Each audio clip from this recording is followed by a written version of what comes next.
इस कहानी में सभी नाम, पात्र और घटनाएं काल्पनिक है। वास्तविक व्यक्तियों, जीवित या मृत स्थानों, भवनों और उत्पादों के साथ किसी भी प्रकार की समानता का कोई इरादा नहीं है और न ही इसे समझा जाना चाहिए। हमारा उद्देश्य पेड़ पौधों या जानवरों को नुकसान पहुंचाना नहीं है और इस वीडियो के निर्माण के दौरान किसी भी जीवित प्राणी को हानि। भानपुर का श्राप।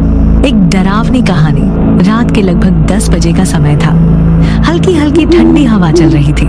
सड़क किनारे एक छोटी सी चाय की टपरी अभी भी खुली थी। चारों ओर सन्नाटा पसरा था। तभी 3 दोस्त विष्णु, अमन और रोहित हंसते बातें करते हुए वहां पहुंचे।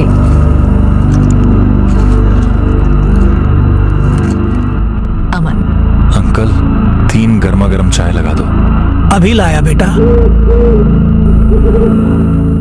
तीनों चाय का इंतजार करते हुए बातें करने लगे।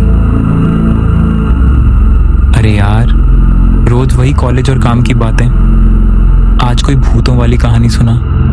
हाँ विष्णु, तू तो हमेशा कहता रहता है कि तुझे एक असली डरावनी कहानी पता है। विष्णु मुस्कुराया, लेकिन चाय वाले के चेहरे का रंग अचानक उड़ गया।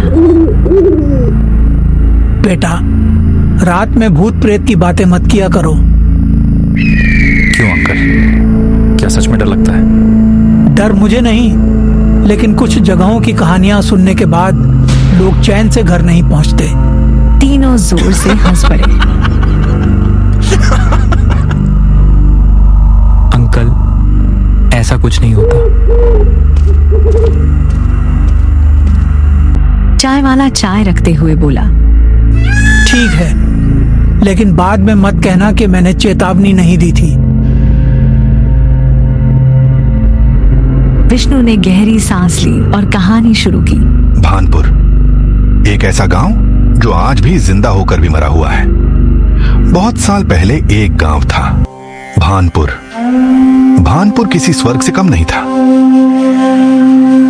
वहां बड़ा बाजार था, स्कूल था, छोटा अस्पताल था, खेत थे और खुशहाल लोग थे। हर शाम गांव के लोग चौपाल पर इकट्ठा होकर हंसी मजाक करते और फिर अपने घर लौट जाते। गांव के बीचों बीच एक विशाल महल था, जहां राजा वीरेंद्र सिंह अपनी रानी अरुंधति और अपनी इकलौती बेटी राजकुमारी वैदेही के साथ रहते थे। राजकुमारी इतनी सुंदर थी कि दूर दूर के राजकुमार उससे विवाह करना चाहते थे। सब कुछ ठीक चल रहा था, लेकिन किस्मत को कुछ और ही मंजूर था। महल की सभा। एक दिन राजा ने दरबार में सभा बुलाई।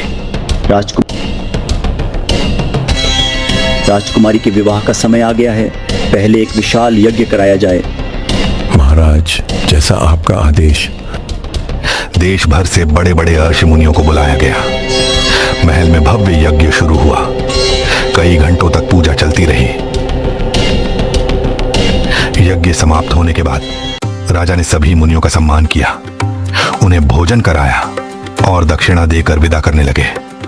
तभी एक साधु वहीं खड़ा रह गया। उसकी आंखें अजीब थीं, चेहरे पर डरावनी मुस्कान थी, भयानक मांग। राजन, मुझे दक्षिणा नहीं चाहिए। तो क्या चाहते हो? मैं आपकी पुत्री वैदेही से विवाह करना चाहता हूं। पूरा दरबार सन्न रह गया। कुछ पल के लिए महल में ऐसा सन्नाटा छा गया जैसे समय ही रुक गया हो। राजा का चेहरा गुस्से से लाल हो गया। दुष्ट, तेरी इतनी हिम्मत? वैदेही मेरी होगी, चाहे कुछ भी करना पड़े। राजा ने तुरंत सैनिकों को आदेश दिया, इसे काल कोठरी में डाल दो। सैनिक उसे घसीटकर जेल में ले गए, लेकिन जाते जाते वह जोर जोर से हंस रहा था। राजा, तेरी बेटी मेरी बनेगी। काला मंत्र। काल कोठरी में बंद होने के बाद भी मुनि पूरी रात किसी अज्ञात भाषा में मंत्र पढ़ता रहा।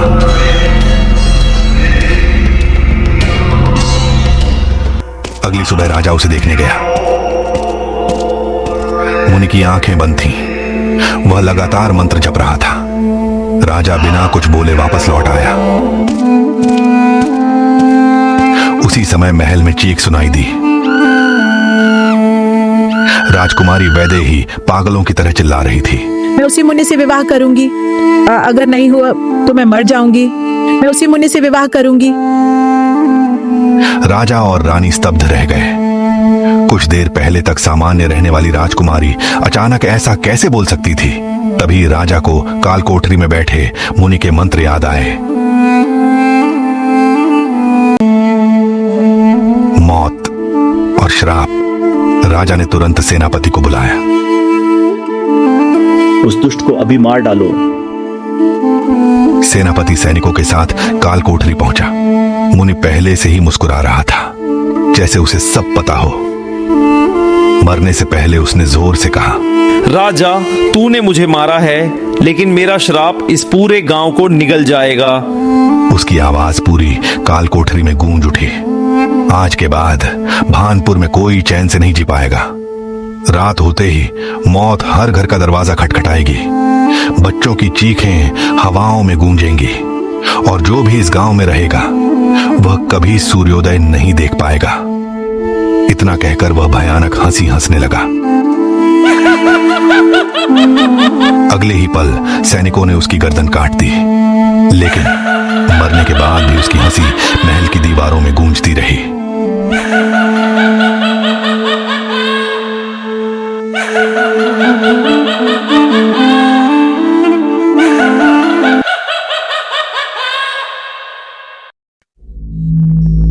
श्राप की शुरुआत कुछ दिनों तक सब सामान्य रहा। फिर एक रात पूरे गांव में अजीब फुसफुसाहटें सुनाई देने लगीं। कभी किसी बच्चे के रोने की आवाज, कभी किसी औरत की चीख, कभी महल से आती पायल की छन छन। सुबह होते ही पता चला गांव के 2 बच्चे गायब थे। अगली रात 3 और बच्चे, फिर एक किसान, फिर एक पूरा परिवार, लेकिन किसी की लाश कभी नहीं मिली। डरे हुए लोग गांव के सबसे बुजुर्ग भोला काका के पास पहुंचे। काका, हमें बचा लो। काका, हमें बचा लो। भोला काका की आंखों में आंसू थे। ये उसी मुनि का श्राप है। अब इस गांव में कोई नहीं बच सकता। आज रात ही भानपुर छोड़ दो, नहीं तो कल सूरज देखने वाला कोई नहीं होगा। उस रात सैकड़ों लोग रोते हुए अपना गांव छोड़कर हमेशा के लिए चले गए। कुछ ही महीनों में भानपुर एक वीरान खंडहर बन गया। लेकिन कहानी यहीं खत्म नहीं हुई। कई साल बाद 2 युवक हिम्मत दिखाने के लिए रात में उस गांव पहुंचे। वे कहते थे भूत प्रेत कुछ नहीं होते। वे अंदर गए, लेकिन आज तक वापस नहीं लौटे। कुछ समय बाद 2 और लड़के कैमरा लेकर गए। सुबह वे वापस तो आए, लेकिन उनकी आंखों में अजीब डर था। वे किसी को पहचान नहीं पाए। आज भी वे पागलों की तरह सड़कों पर घूमते रहते हैं और बस एक ही बात दोहराते हैं, वो अभी भी वही है, वो अभी भी वही है। विष्णु ने कहानी खत्म की। टपरी पर पूरी तरह सन्नाटा छा चुका था। तीनों दोस्तों की चाय कब की ठंडी हो चुकी थी। अचानक पीछे जंगल की तरफ से किसी औरत के रोने की आवाज आई।